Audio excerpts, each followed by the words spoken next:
She married the man. Everyone mocked, then revealed his wealth. Rain fell hard on the small street running down the cracked pavement and dripping from rusty roofs. A young woman stood under the dim yellow light of an old shop sign, clutching a thin jacket around her. Her name was Lila, and tonight she was waiting for a bus that barely came anymore. Her shoes were soaked, her hair was wet, but her eyes, soft, tired, hopeful, kept looking ahead. On the other side of the street, a man tried to shield himself from the rain with a broken umbrella. He wore old clothes that never seemed to fit right. People passing by glanced at him, laughed a little, or whispered behind their hands. Some even pointed. His name was Jonah, quiet, slow-talking, gentle. Everyone in town mocked him. Some called him strange, some called him simple, but no one ever called him human the way they should have. Tonight their lives crossed for the first time. Lila noticed him when a group of teenagers ran past shouting at him. "Hey, Jonah, did you forget how to walk again?" Look at him, holding that umbrella like a scared chicken. They laughed loudly, not caring that it echoed in the rainy street. Jonah lowered his head, trying to ignore them, but he still whispered, "Sorry, sorry," even though he hadn't done anything wrong. Lila stepped forward, her voice soft but firm. "Hey, leave him alone." The teenagers slowed, surprised. One of them scoffed. "You defending him now? He's useless." "Go home," Lila said. Her face was calm, but her eyes were sharp. The boys sneered and walked away, muttering under their breath. Jonah lifted his head slightly. Rain slid off his messy hair. "Thank you," he said quietly, his voice trembling. "People don't do that." "It's okay," Lila said. "You shouldn't let them talk to you like that." "I try," he whispered. "Sometimes it works. Sometimes it doesn't." The bus did not come. The street grew quieter. Only the sound of rain and soft traffic far away filled the air. Lila looked at Jonah again, really looked. His hands were gentle, his eyes shy and unsure. He looked like someone who carried years of silence on his shoulders. She wondered why people treated him so poorly. She wondered how someone could look so lonely, even in a crowded world. The narrator steps in, speaking directly. "Have you ever helped someone and wondered if that small moment would matter later?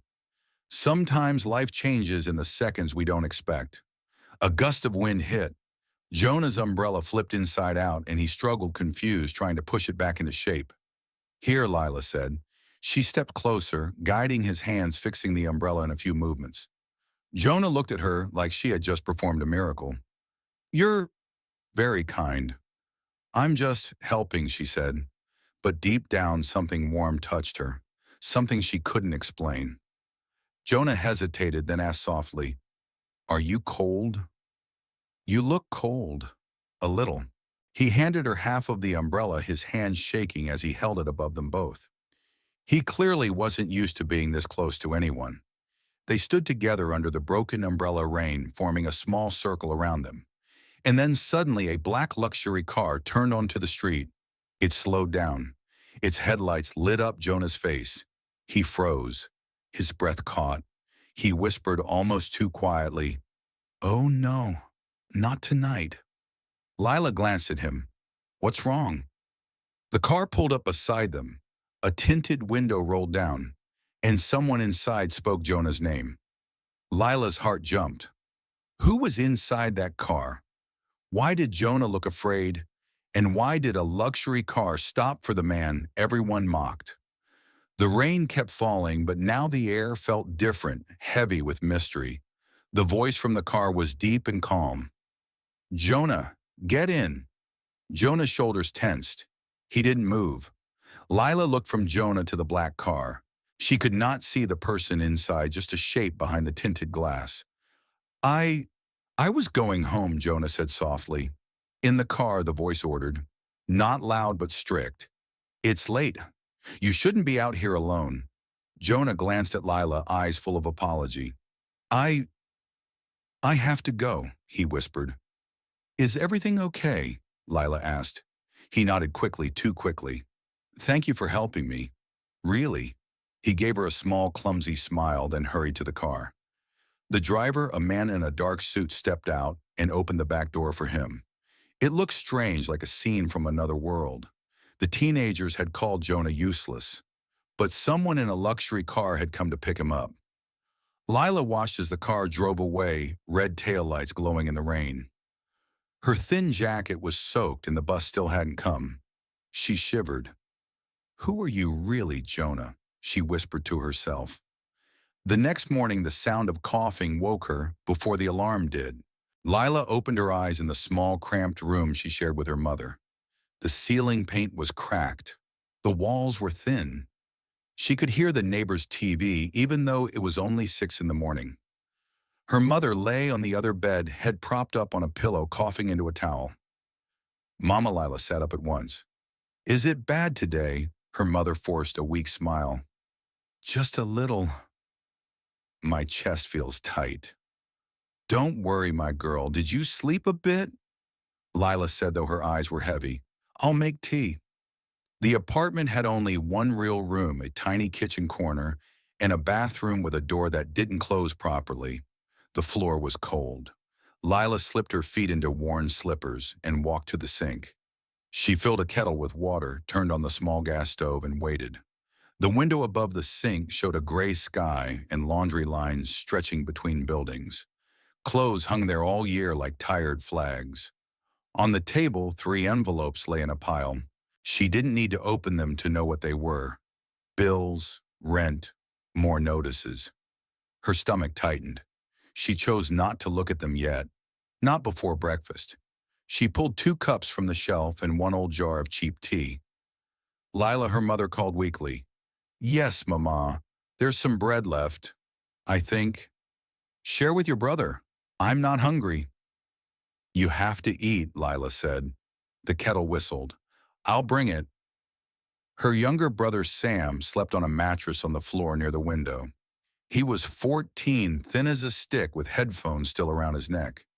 He had fallen asleep studying with his old phone and a cracked screen.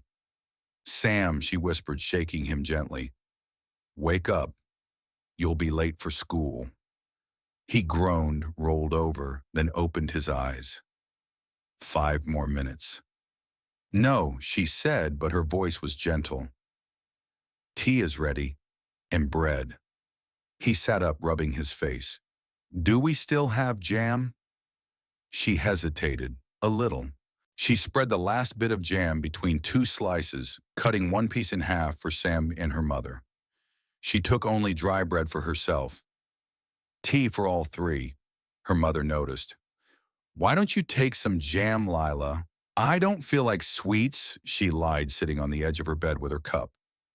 Her stomach knew the truth. After breakfast, she helped her mother with medicine.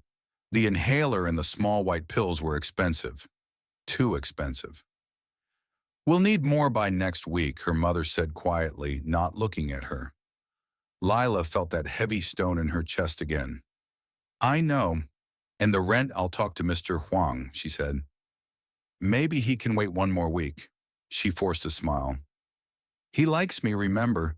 He always says I'm his best tenant." Her mother sighed. "You work too hard, my girl." "I'm fine," Lila said. "The cafe will be busy today. Maybe I'll get more tips."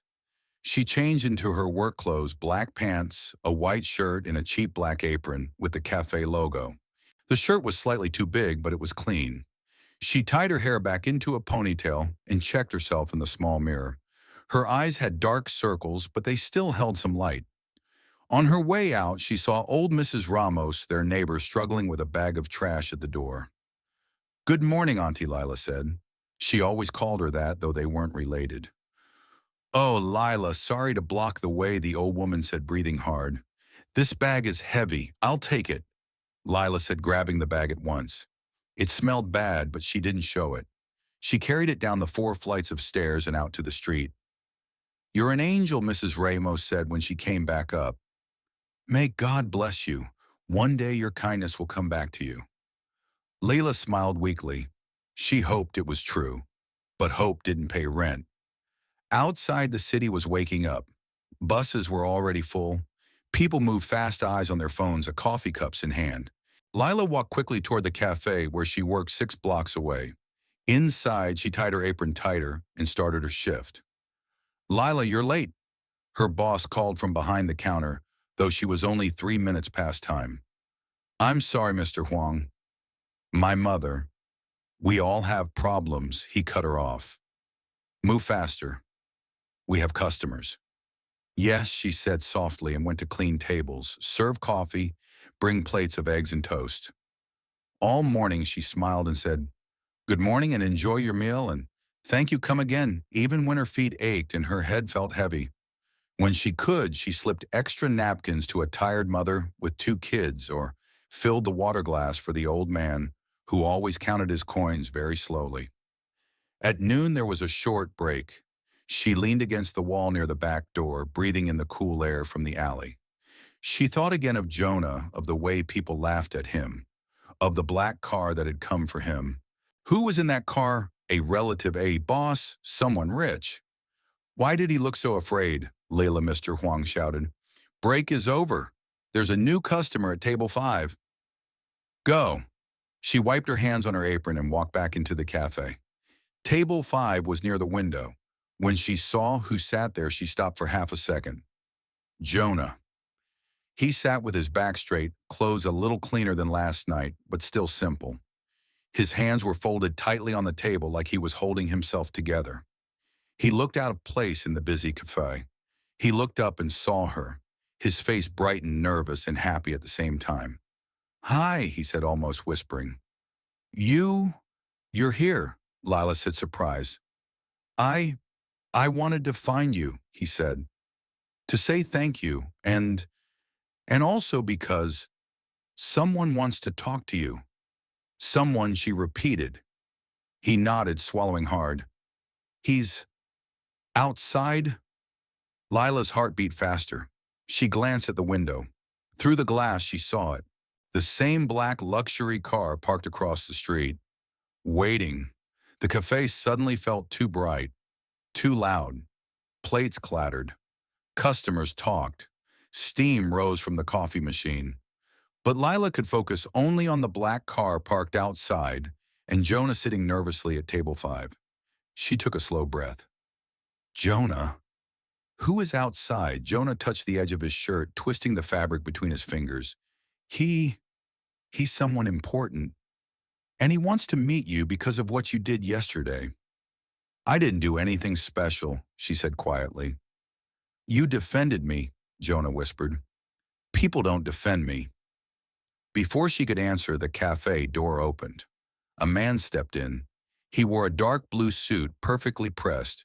His shoes were polished, his posture straight, his eyes sharp, observant, like someone used to being obeyed.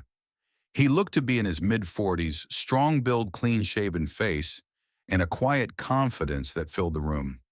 He wasn't handsome in a soft way. He was handsome in a dangerous way, like someone who carried power without effort. Customers turned to stare. Even Mr. Huang, who rarely stopped talking, froze for a moment. The man's eyes moved around the room and locked on Lila. Jonah stood at once, nervous and stiff. Sir, she's the one. The man walked toward her with quiet steps. Are you Lila? She nodded, her throat dry. Yes. He looked her up and down, not rudely, but with careful study, as if trying to understand her. Then he spoke in a calm, deep voice. I am Victor Hale. Lila blinked. She had heard that name before. Everyone had. Victor Hale, the businessman who owned construction companies, tech startups, real estate. Newspapers called him a quiet billionaire. He was known for his strict privacy. Few people ever saw him in public. She felt suddenly very small in her cafe uniform. Jonah told me what happened last night, Victor said. You stood up for him. Anyone would have, she said. He didn't deserve what they did. No, Victor replied. Most people would have stayed silent. Jonah lowered his head. She helped me, sir. She was kind. Victor nodded slowly, eyes still on Lila. I wanted to thank you in person. You don't need to, she said quickly, embarrassed. It was nothing. It was not nothing, Victor said. Jonah is family. The word hit her like a sudden gust of wind. Family, Jonah the man people mocked, was family to a billionaire. She looked at Jonah. He stared at the floor, his face slightly red. Victor continued, Jonah is my brother. Lila felt the world pause. People in the cafe gasped. A young couple at the next table stared openly. Mr. Huang nearly dropped a plate. He's your brother, she repeated, unable to hide her shock. Yes, Victor said. Our father raised us differently. I went to private schools. Jonah stayed home.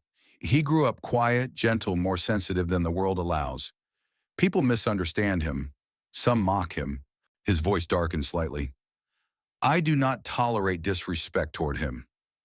Jonah tugged on Victor's sleeve lightly. Lila wasn't disrespectful. She helped. Yes, Victor said, which is why I'm here. He turned back to Lila. I want to repay your kindness. Her stomach tightened. You don't have to repay anything. I do, he said simply. I always take care of the people who take care of Jonah. There was something in his tone, something firm, something final. Come, Victor said. Walk with me. I want to talk privately. Lila hesitated. She glanced at Mr. Huang, who was listening closely. You can go, Mr. Huang said suddenly, trying to look polite. Talk outside, but don't be long, and make sure you finish your shift. Victor's eyes flicked to him, calm, cold, uninterested, but he said nothing. Lila untied her apron, her hands slightly shaking. She followed Victor and Jonah outside into the cool air. The black car waited for them. A driver stood beside it, holding the door open. We can talk inside, Victor said. Lila stepped back. I can't. I'm working. Victor studied her again, not angry but curious. Where do you live, Lila? She stiffened. Why do you want to know to help? He said simply. I don't need help, Jonah spoke softly. Please, let him. He tries hard. For me, and for people who are kind. Victor nodded. Jonah doesn't ask me for much, but today he asked me to meet you. That alone means you're someone important. Important, she said softly. I'm just a cafe worker. Victor's expression didn't change. I decide who is important to my family. The steel in his voice surprised her. She looked at Jonah. His hopeful eyes were full of trust. Trust in her. Trust in his brother. Finally, she nodded. We can talk, but not at work. Then I'll wait, Victor said, until your shift ends. Her eyes widened. That's hours from now. I have time, he said. Sir Jonah whispered, we can sit in the car. I like the warm seats. Victor gave a rare small smile. Yes, we'll wait there. The two brothers got into the car and closed the door, leaving Lila standing on the sidewalk, heart pounding. Why would a billionaire wait for someone like her? Why did Jonah look at her with such quiet trust? And what did Victor Hale really want? She walked back inside the cafe, but her mind stayed outside with the car, with the brothers, and with a feeling she couldn't name.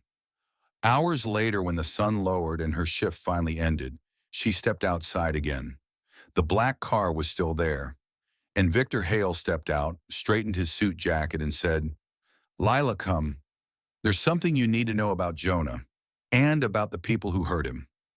The door opened, and her world was about to change forever. The evening air was warm, but Lila felt a chill run down her spine as Victor opened the car door for her. Jonah sat inside, hands folded neatly in his lap, as if afraid to move. His eyes lit up when he saw her. You came, he whispered. I said I would, she replied softly. Victor nodded toward the empty seat beside Jonah. Please. Lila climbed in. The car smelled of leather and something clean and expensive, like it had never known dirt or noise or struggle. When the door closed, the outside world disappeared. The sound of traffic faded. The city felt far away. For a moment, no one spoke. Victor sat across from them, his posture perfect, his expression unreadable. Jonah sat close but not too close, giving her space like a child, afraid to break something fragile. Finally, Victor leaned forward slightly. Lila, he said you should understand what happened yesterday. Jonah doesn't just deal with cruel words, he deals with danger. Jonah's fingers tightened nervously. What do you mean, Lila asked. Some people see him as weak, Victor said, and weak people are easy targets. Last month, a group of men stole his phone and pushed him into a ditch. It could have been worse. Jonah lowered his head. I didn't tell him right away. Because he didn't want to upset me, Victor said calmly. Jonah has a good heart, too good, and sometimes the world punishes gentle hearts. Silence filled the car. Lila felt her chest tighten. She had seen cruelty before, but hearing this, it hurt. But you, Victor continued, you stepped in. Not because you wanted anything. Not because you knew who he was. You simply saw someone being hurt. And you acted. I couldn't just watch, she said quietly. That Victor replied is exactly why my brother trusts you. Jonah looked at her with small, hopeful eyes. You're kind. That single word hit her deeper than she expected. Victor folded his hands. Jonah wants to invite you somewhere. We're going to the Foundation Center, a place for the workers in my company families. He'd like you to join us. Lila blinked. Me, why Jonah shifted in his seat. I want you to see where I spend time, where I help. It's nice. And I want to say thank you properly. It's safe, Victor added. And it's close. Only 10 minutes from here. Lila hesitated. She still had to go home. Her mother needed her. There were bills, dinner to prepare, responsibilities that didn't care about luxury cars or rich men in suits. I don't know, she whispered. I should go home. Victor studied her face. Your family needs you. I understand, but this won't take long. And I give you my word you will be driven home directly afterward. She looked at Jonah. He wasn't pressuring her. He wasn't begging. He simply hoped. Something gentle and warm pulled at her heart. Okay, she said softly. Just for a little while. Jonah smiled wide, bright, sincere. A smile that made him look younger, purer. The car pulled away from the curb. They drove through cleaner, wealthier parts of the city. The streets became quieter. Trees lined the sidewalks. Glass buildings reflected the sunset. Lila had never been in these areas before.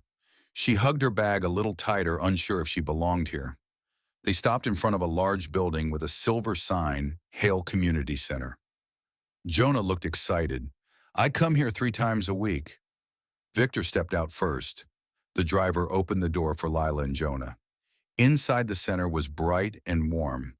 People gathered in small groups, children playing employees, chatting volunteers carrying boxes. The place felt alive, safe, welcoming. Jonah led her to a room filled with art supplies. I help the kids draw, he said shyly. I'm not good, but they like me. A small boy ran up to him. Jonah, look, I finished the robot you taught me.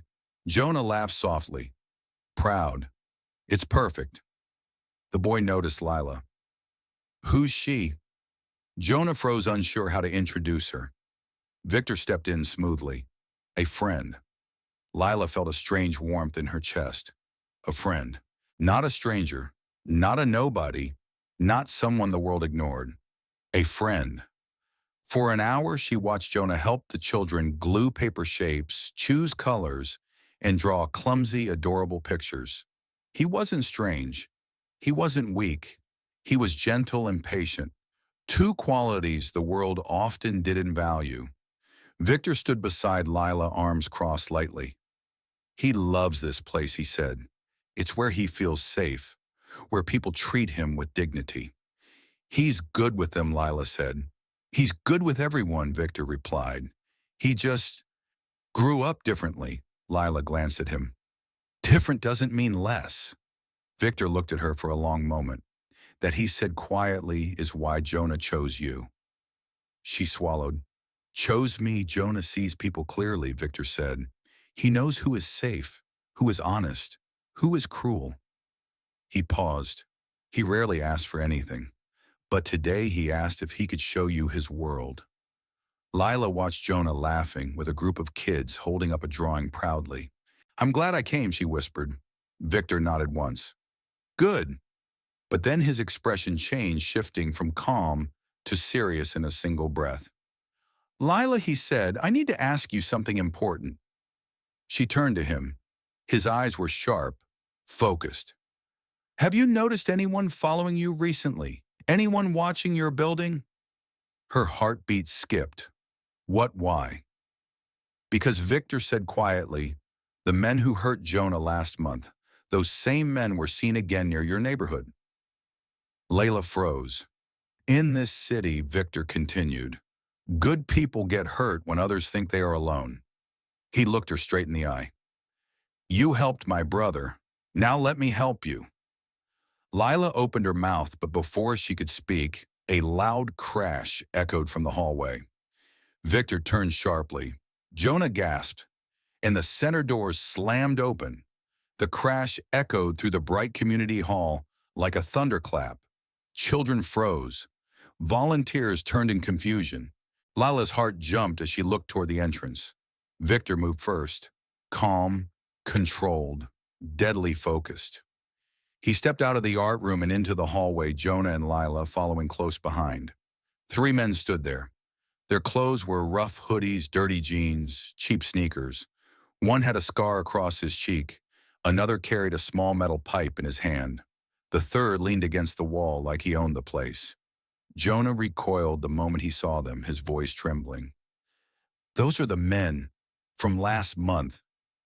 Lila felt fear rise inside her, sharp and cold. Victor's voice was low. This is a protected building. You shouldn't be here. Scarred man sneered. Relax, rich man. We just want to talk to your little brother. You won't go near him, Victor said. Pipe man stepped forward. What, you gonna buy us off like you always do? Victor didn't flinch. No, I'm going to escort you out, now. The third man pointed at Jonah. We only came to remind him that he still owes us an apology for running away last time. Jonah shook his head, voice barely a whisper. I didn't do anything. You looked at us funny, Scarred Man said. That's disrespect. He never disrespected anyone. Lila said sharply, moving closer to Jonah. The men laughed. Oh, look, Piper Man said the girl's protecting him again. Maybe she likes him. Cute. Victor stepped between them in one smooth motion, blocking their view of both Jonah and Lila. I'll give you one chance, Victor said. Leave.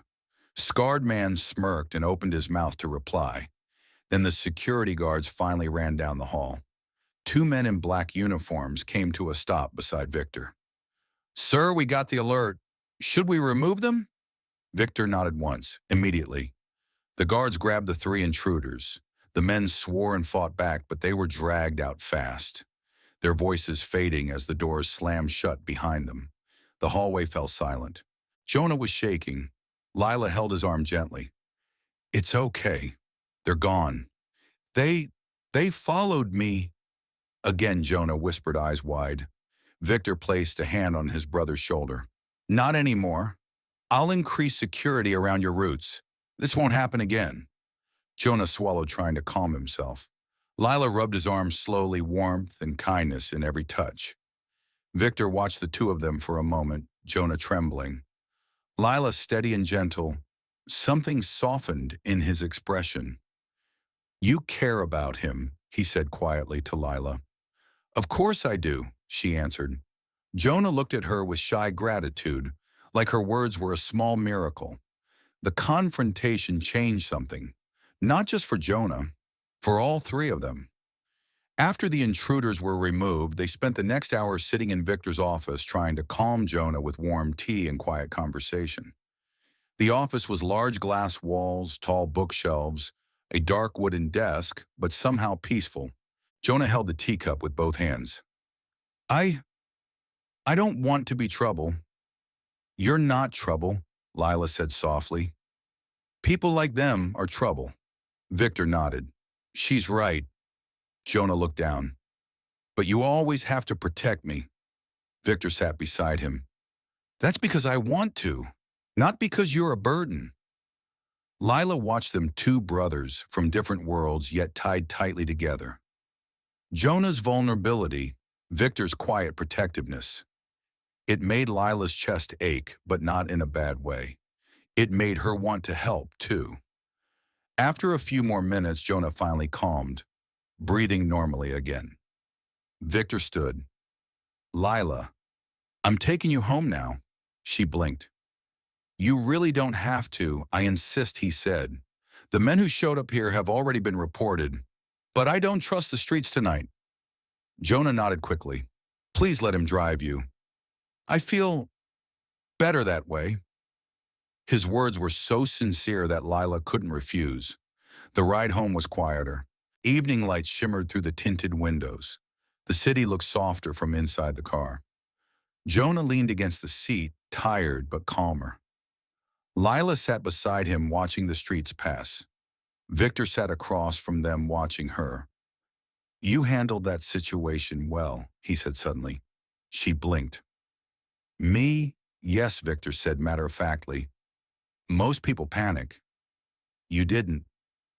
I was scared, she admitted, but you didn't run. Lila didn't know how to answer that. When they reached her building, the car stopped. Jonah turned to her quickly. Lila, can I see you again? She smiled softly. Of course. His whole face lit up, bright, childlike happiness. Good. Victor opened the door for her. She stepped out onto the sidewalk, the cool air touching her skin. Lila, Victor said before she closed the door. Yes, come to the center again sometime, he said. My brother likes you, and I appreciate what you did today. There was something different in his voice this time. Less strict, more genuine. I will, she said. The car drove away, leaving her standing alone in front of her rundown apartment building. But tonight she didn't feel small. She didn't feel invisible. Someone had seen her, really seen her. Someone had trusted her. And someone, two someones, wanted her back in their world. The next few weeks changed everything. Victor kept his promise. A driver often waited outside her cafe after work, offering her a safe ride home. Jonah texted her simple messages every day. Hi, Lila. Did you eat today? I drew a bird. It looks funny. Sometimes Victor sent messages too, always direct, always respectful. Lila began visiting the community center regularly. She helped Jonah with the children's art class. She learned his favorite snacks, his gentle habits, his quiet fears, his small victories. Jonah grew more confident around her. He joked more, laughed more, talked about the little things that made him happy, colors, soft music, warm soup, friendly smiles. Lila helped him open up, and Jonah helped her feel valued. Meanwhile, Victor watched quietly from the sidelines, observing, approving, protecting. Sometimes he joined their conversations, sometimes he simply stayed in the background. But each day, Lila felt a subtle shift in him, small signs that he cared more than he admitted.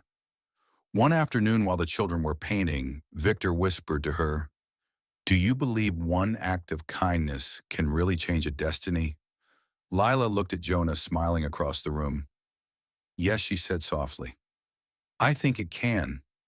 She didn't know it then. But her destiny was already changing, and not everyone around them was happy about it.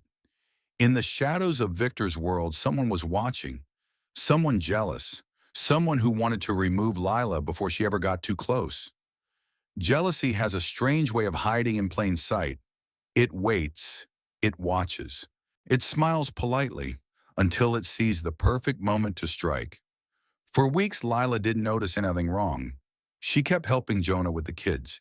She kept working at the cafe. She kept sending her mother's medicine requests directly to the charity office Victor introduced her to. For the first time in years, she breathed easier. But someone else, someone close to Victor, did not like how quickly she had become part of their world. Her name was Claire, Victor's longtime personal assistant, beautiful, sharp, always dressed perfectly. To outsiders, Claire looked like the future Mrs. Hale, always by Victor's side, always controlling his schedule, always smiling like she had everything under control. She had waited years for Victor to notice her as more than an employee, but he never did. And the moment Lila entered the picture, Claire's smiles grew thin. Her eyes grew colder. She started watching quietly, calculating hidden behind polite expressions. Lila had no idea.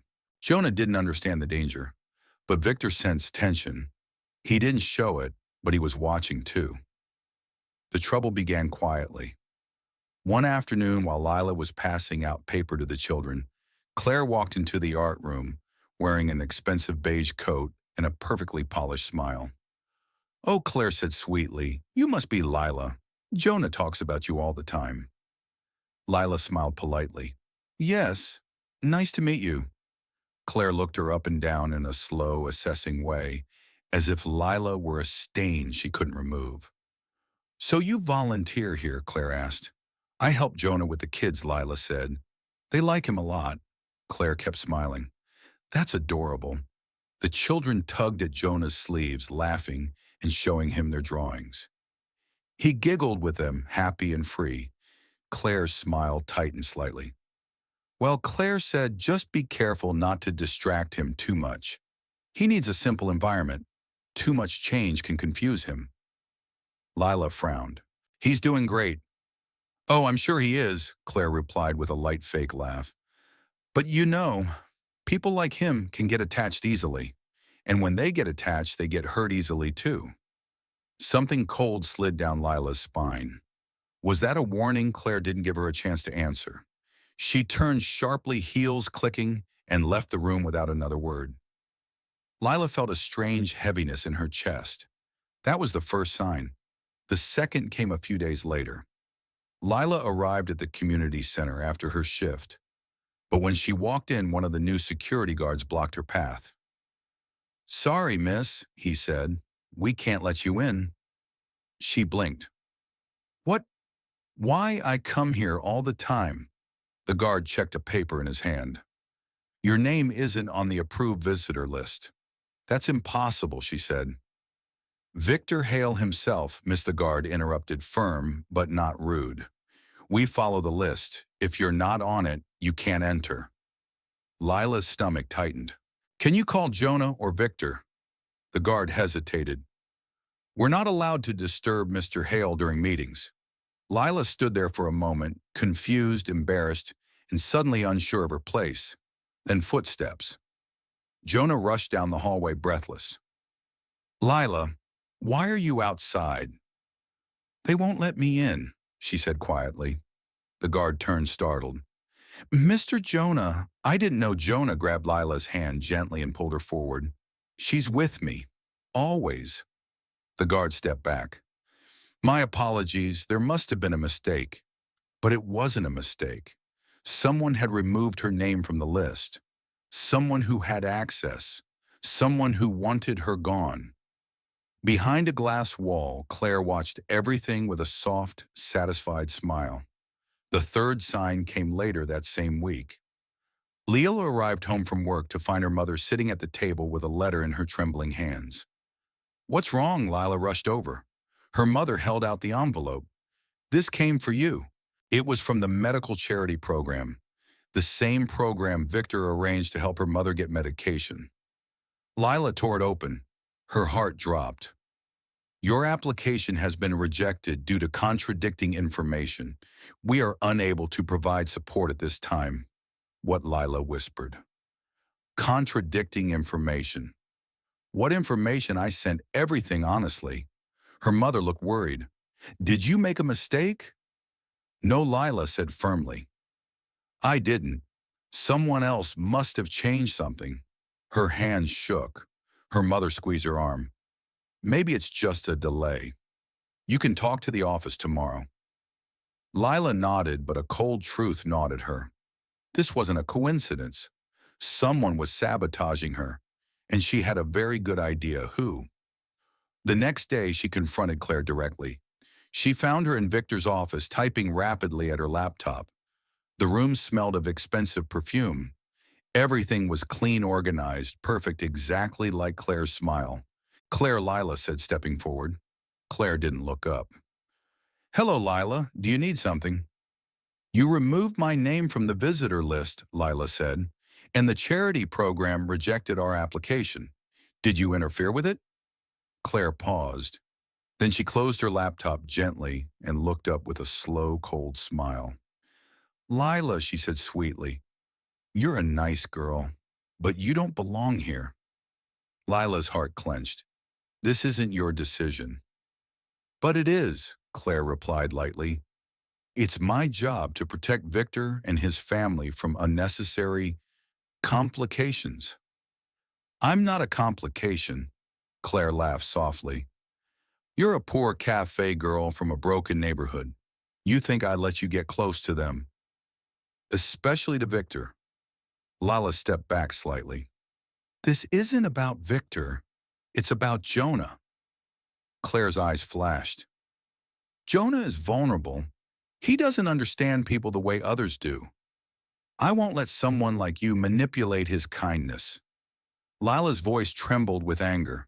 "I would never hurt Jonah." Claire stood, heels clicking sharply on the floor. "Leave now, before things get harder for you."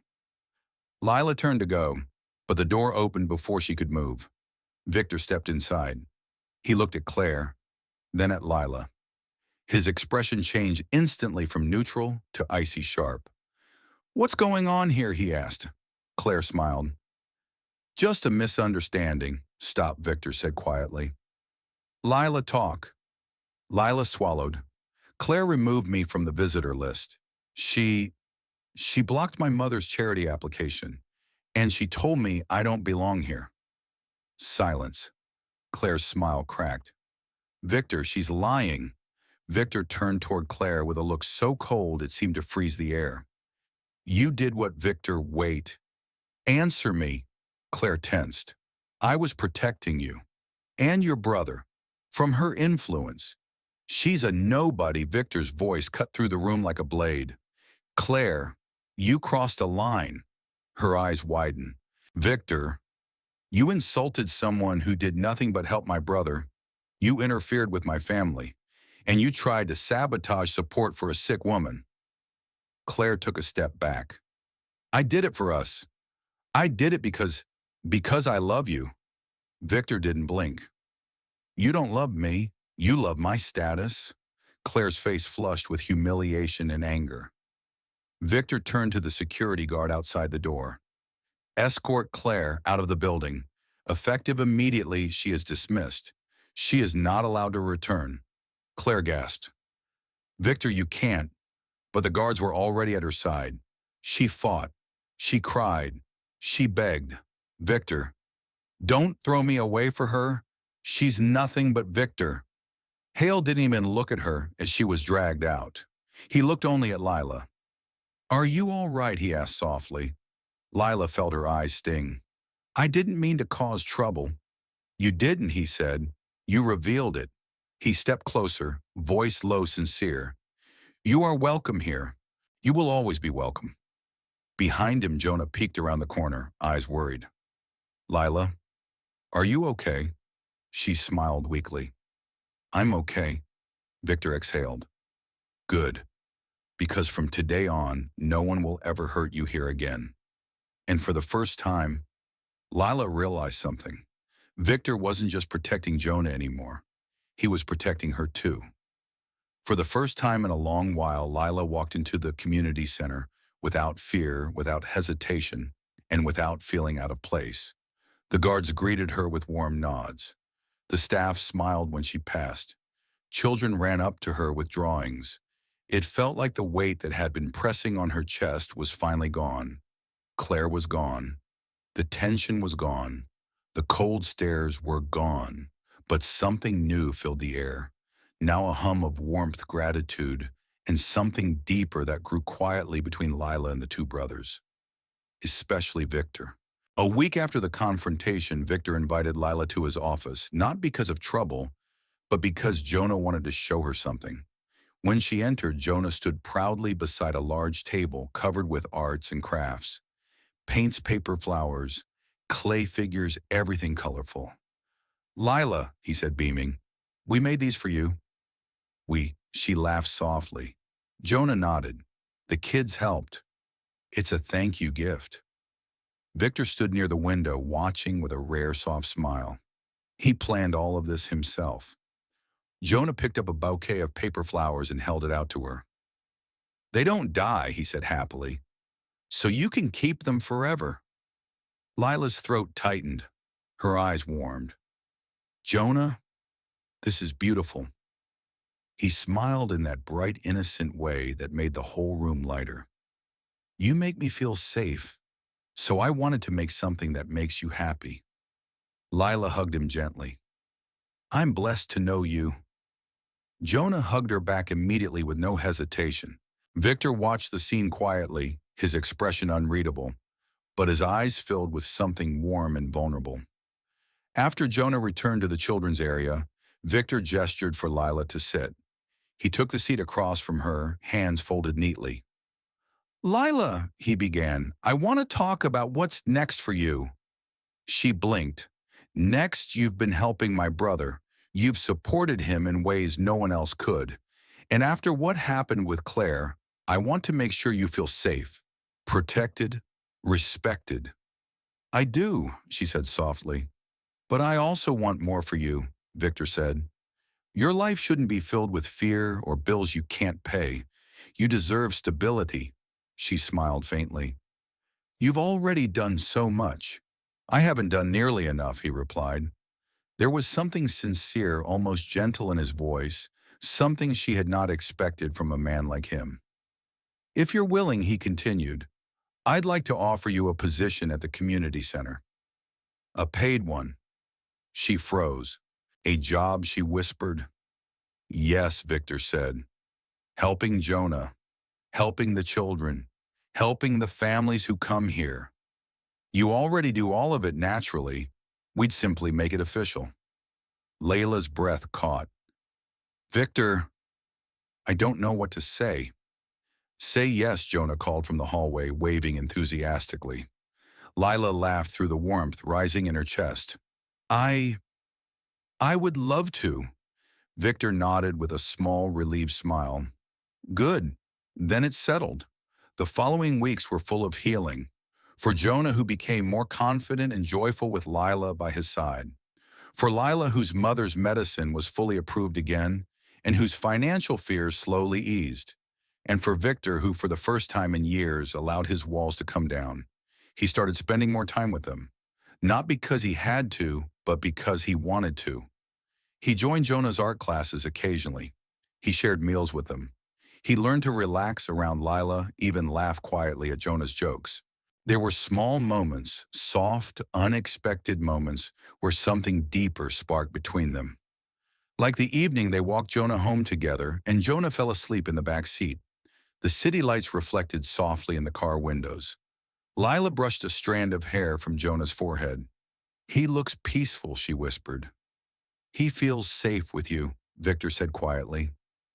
"So do you," she replied before she could stop herself. Victor's eyes met hers, deep, searching, vulnerable. Something shifted in the air. But before he could speak, the driver stopped in front of Jonah's apartment. The moment passed, yet stayed alive between them. But true healing came one evening at the community center. It was late. The building was almost empty. Jonah was finishing a drawing while Lila cleaned brushes. Victor watched them from the doorway. After a moment, he stepped forward. "Lila," he said softly. She turned. "I never thanked you properly," Victor said. "For everything. For standing up for Jonah. For bringing light into his days." His voice lowered. "For bringing light into mine." Her breath caught. "Victor," she whispered. He took a slow step closer. "I built a big life. Businesses, wealth, power. But none of it gave me what I actually needed." His eyes softened. "Connection, trust, Someone who sees people the way you do. She felt her heart thudding, her cheeks warming. You've changed us, Victor said. Both of us. And I find myself caring about you more than I expected. More than I know how to explain. Lila swallowed, emotion rising. I care about you too. Both of you. Jonah looked up suddenly, blinking. Are you two talking about feelings? Lila burst into soft laughter, embarrassed. Victor rubbed his forehead as Jonah continued innocently. Because if you are, I think you both like each other, and that makes me happy. Victor sighed with amused defeat. Jonah? Jonah shrugged. It's true. Lila makes you smile. You never smile. Victor cleared his throat. That is, not entirely accurate. Jonah grinned. It's good. You should smile more, especially with her. Lila pressed a hand to her mouth, laughing quietly. Victor gave up arguing. He turned to Lila again. So he said gently, May we talk more privately? Sometime soon, Lila nodded, her heart trembling. I'd like that. Victor exhaled relief and something deeper shining in his eyes. At that moment, Jonah proudly held up a drawing. It was of 3 stick figures holding hands. Jonah labeled them carefully, Me, Lila, Victor. Lila felt tears in her eyes. Jonah smiled softly. We're a family, right? Victor looked at Lila. Lila looked at Victor, and in the warm, quiet glow of that moment, the answer was clear. Yes, she whispered, we are. But the world wasn't done watching them yet. And soon, everything they built together would lead to a moment no one expected. The day everything changed began quietly, soft morning light, warm air, and the sound of Jonah humming while arranging crayons for the children's class. Lila watched him with a smile, organizing the tables beside him. Victor arrived a few minutes later. For the first time, he wasn't in a suit. He wore a simple dark shirt, sleeves rolled slightly, looking more like a man than a billionaire. When he walked in, Jonah waved both hands excitedly. Victor, Lila brought my favorite cookies. Victor glanced at her with a warm smile. Did she now? Yes, Jonah said proudly. She always remembers. Victor's eyes softened. She remembers everything that matters. Lila blushed, pretending to straighten paint bottles so she wouldn't have to look at him too directly. The morning passed peacefully. Children painted, laughed, and tugged at Jonah's shirt every few minutes. Lila guided them with kindness. And Victor, though he was supposed to be in a meeting, stayed longer than planned, quietly watching the 2 people who had changed his life. When the last child left, Jonah stretched his arms lazily. I'm hungry, he said. Can we eat noodles? Victor chuckled. Yes, Jonah. Let's get noodles.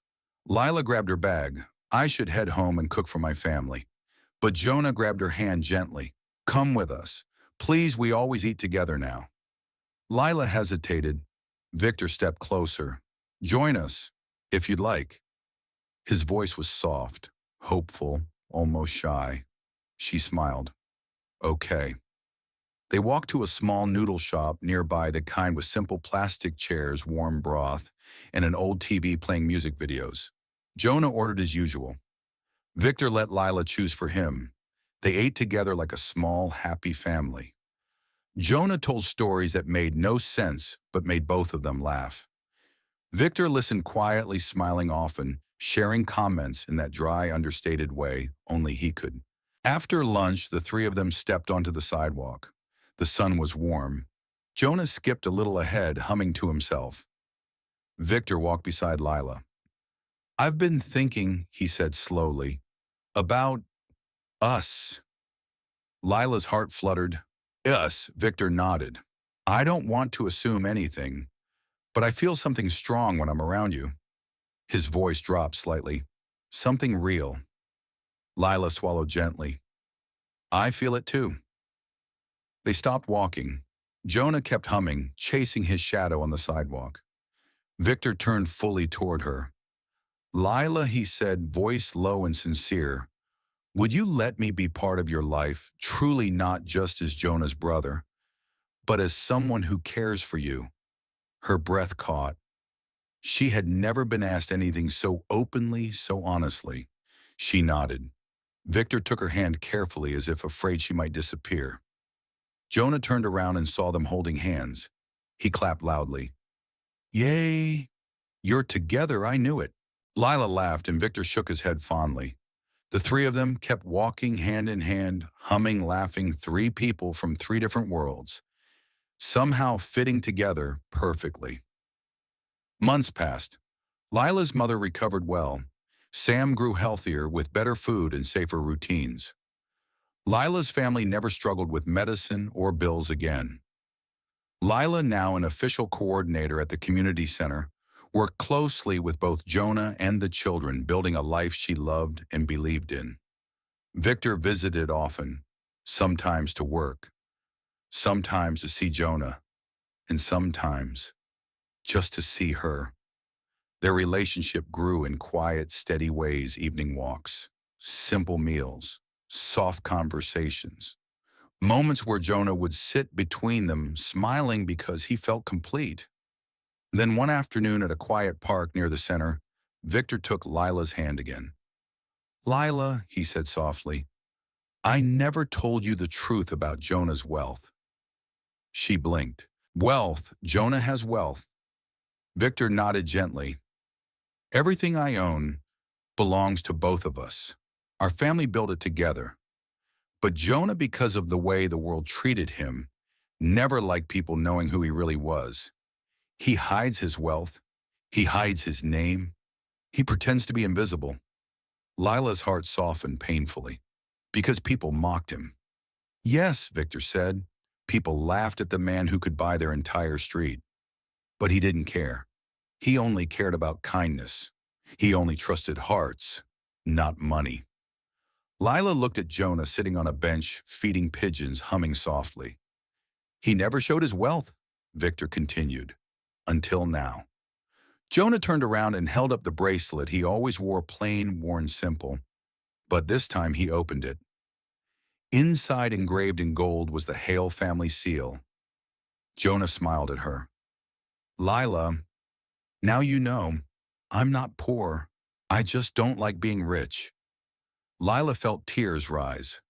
Jonah, you never had to hide from me. I know, Jonah said softly. That's why I showed you. Victor stepped behind Jonah, placing a hand on his shoulder. Then he turned to Lila. In this world, Victor said, you defended a man everyone mocked. And now, he wants you to be part of our family. Jonah nodded quickly.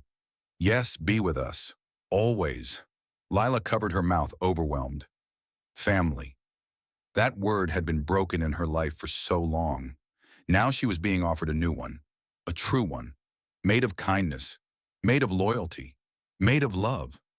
Victor touched her cheek gently. Stay with us, Lila. I want to build a future with you, a life where Jonah is safe, where you are happy, and where we can grow together. She looked at Jonah, then Victor, then at their hands reaching toward her. Yes, she whispered, tears falling softly. I want that too. Jonah hugged her immediately, laughing. We're a family. Really a family. Victor held them both close, and in that warm, perfect moment, the three of them stood together, the mocked man, the wealthy brother, and the woman who loved them both in different, honest ways. A new beginning had truly arrived. Sometimes the world laughs at the wrong person. Sometimes the kindest soul is hidden behind a quiet smile. Sometimes wealth means nothing compared to loyalty and love. Lila stood up for someone who couldn't defend himself, and that small act changed every life involved. True value isn't found in money, clothes, status, or appearances. It lives in kindness, in courage, in the moments we choose to help someone who can give us nothing in return. Because the person the world mocks today may be the person who changes your life tomorrow. If this story touched your heart, don't forget to like the video and leave a comment about your favorite moment. Subscribe to the channel for more emotional stories like this one. And share this video with someone who needs a reminder that kindness can change a destiny. Thank you for watching. See you in the next story.